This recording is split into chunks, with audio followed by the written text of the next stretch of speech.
स्वागत है आपका प्राइम टाइम इंडिया में। मैं हूं शकील बागमारे। आइए देखते हैं प्राइम टाइम में आज क्या है खास। तबलीगी जमात को कोरोना के फैलाव के लिए जिम्मेदार ठहराना देश को गुमराह करना है। लॉकडाउन में 1 करोड़ से ज्यादा मजदूर पैदल अपने घर लौटे केंद्र सरकार। नए कानूनों का विरोध, देश भर की किसान दिल्ली कूच करने की तैयारी में। दिल्ली बार काउंसिल ने जारी किया नोटिस। प्रशांत भूषण की हो सकती है सदस्यता रद्द। देश में कोरोना के हालात और जानते हैं दुनिया भर में आज क्या हुआ था खास। आइए देखते हैं खबरें विस्तार से। तबलीगी जमात को कोरोना के फैलाव के लिए जिम्मेदार ठहराना देश को गुमराह करना है। मौलाना महमूद मदनी भारत के गृह मंत्री के जानिब से पार्लियामेंट में तबलीगी जमात को कोरोना बीमारी फैलाने के का जिम्मेदार करार देने पर जमीयते उलमा हिंद के जनरल सेक्रेटरी मौलाना महमूद मदनी ने इस बयान को देश को गुमराह करने वाला बयान करार दिया है और कहा कि हुकूमत अपनी जिम्मेदारी कबूल करने के बजाय इसे दूसरों पर थोप रही है और कहा कि गृह मंत्रालय को अपनी कानूनी जिम्मेदारी को और पार्लियामेंट की इज्जत का ख्याल रखना चाहिए। इसके ताल्लुक से देश की कई अदालतों के दिए गए फैसलों की इज्जत करनी चाहिए। असल में सरकार को अपनी नाकामी पर गलती को मानते हुए पार्लियामेंट में माफ़ी मांगनी चाहिए थी, कहा मौलाना ने कहा कि इस वक्त तबलीगी जमात पर यह इल्ज़ाम लगाया गया था, उस वक्त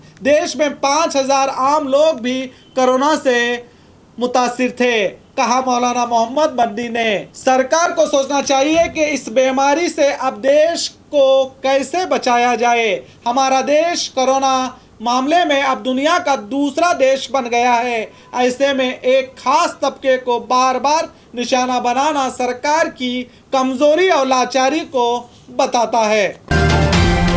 लॉकडाउन में 1 करोड़ से ज्यादा मजदूर पैदल अपने घर लौटे केंद्र सरकार। महानगरों में अपनी रोजी रोटी कमाने आए मजदूर कोरोना लॉकडाउन के समय पर बड़े पैमाने में अपने घरों को लौटे हैं। मार्च 2020 से जून तक मजदूर अपने अपने राज्यों को करीब 1 करोड़ की तादाद में लौटने की बात केंद्र सरकार ने कबूली है। कार्यस्थल पर प्रवासी मजदूरों को बस सेवा की मदद से उनके शहर पहुंचाने की बात लोकसभा में सड़क परिवहन मंत्री वीके सिंह ने कही। पैदल जाने वाले प्रवासी कार्मिकों को मिलकर कुल 1 करोड़ 6 लाख से ज़्यादा प्रवासी कार्मिक अपने अपने घरों को लौटने की आज सरकार ने जानकारी दी। अब सरकार की ये जिम्मेदारी बनती है कि अपना काम काज छोड़कर अपने वतन लौटे मजदूरों को रोजी का इंतजाम करके जिंदगी को दोबारा बसाए, क्योंकि ये मजदूर सरकार के हुक्म का पालन करते हुए अपने काम की जगह फंसे थे, मगर बाद में सरकार की ओर से सही इंतजाम न होने के वजह से अपने घरों को लौट गए।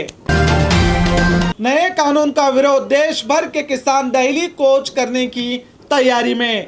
पिछले दिनों संसद में किसान से संबंधित 3 कानून बनाए गए, जिसके विरोध में विपक्ष ने संसद में खूब हंगामा किया था और राज्यसभा के कई निलंबित सांसदों ने अपना विरोध व्यक्त करते हुए संसद परिसर में गांधी जी के प्रतिमा के सामने धरना प्रदर्शन किया, मगर सरकार अपनी जिद पर अड़ी है। सरकार का कहना है कि इन कानूनों से किसानों का फायदा होगा। विपक्ष इनको वर्गला रहा है, मगर लगता है कि सरकार किसानों को समझाने में नाकाम हुई है, क्योंकि अब देश के कई हिस्सों से किसान मोर्चा निकालकर दिल्ली कूच करने की तैयारी कर रहे हैं, मगर इनके अंदाज अलग अलग हैं। कहीं किसान रेंगते हुए प्रदर्शन कर रहे हैं तो कहीं मोदी के खिलाफ आदिवासी पुरुष और महिलाएं किसान गीत गाकर इस बिल का विरोध व्यक्त कर रहे हैं। देखिए। किसान का बुरा हाल है, वो बिहार का भी बुरा हाल है, एमपी का भी बुरा हाल है, एमपी का भी बुरा हाल है, वो विजय माल्या मान ले दिया।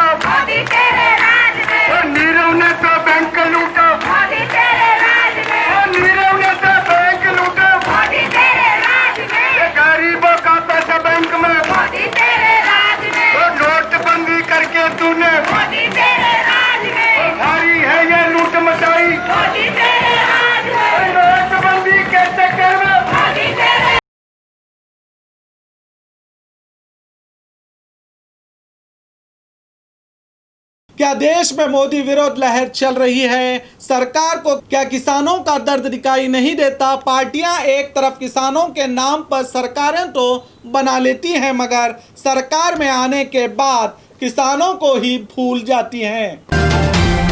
दिल्ली बार काउंसिल ने जारी किया नोटिस, प्रशांत भूषण की हो सकती है मेंबरशिप रद्द।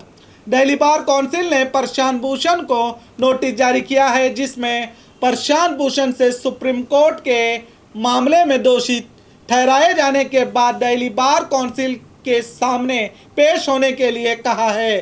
काउंसिल ने प्रशांत भूषण से 15 दिन के अंदर जवाब मांगा है और कहा है कि दोषी ठहराए जाने के बाद उनके खिलाफ क्यों ना कार्रवाई की जाए।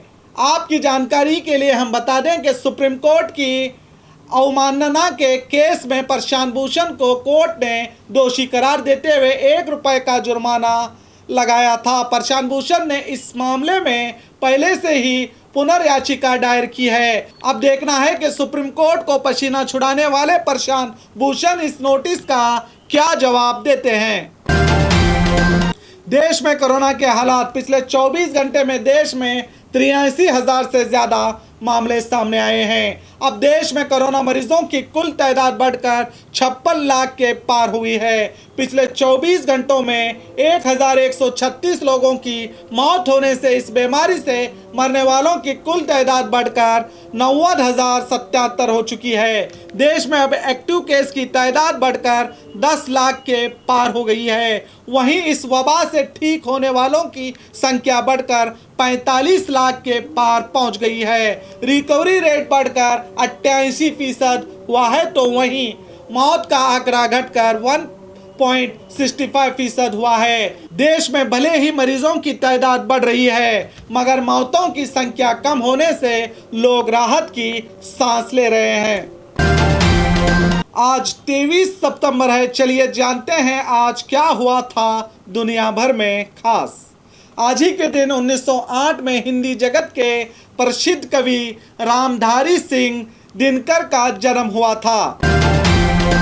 आज ही के दिन भारतीय इसरो अंतरिक्ष अनुसंधान संगठन ने भारतीय उपग्रह ओशन सेट 2 समेत 7 उपग्रह कक्षा में स्थापित किए। आज ही के दिन 1935 में हिंदी फिल्म के मशहूर विलन प्रेम चोपड़ा का जन्म हुआ था, जिनके अभिनय को आज भी भुलाया नहीं जाता। आज ही के दिन 1980 में अमेरिका ने गुलाब को अमेरिका का राष्ट्रीय फूल घोषित किया था। और खबरों के लिए देखते रहिए आपका अपना B News Nation prime time India.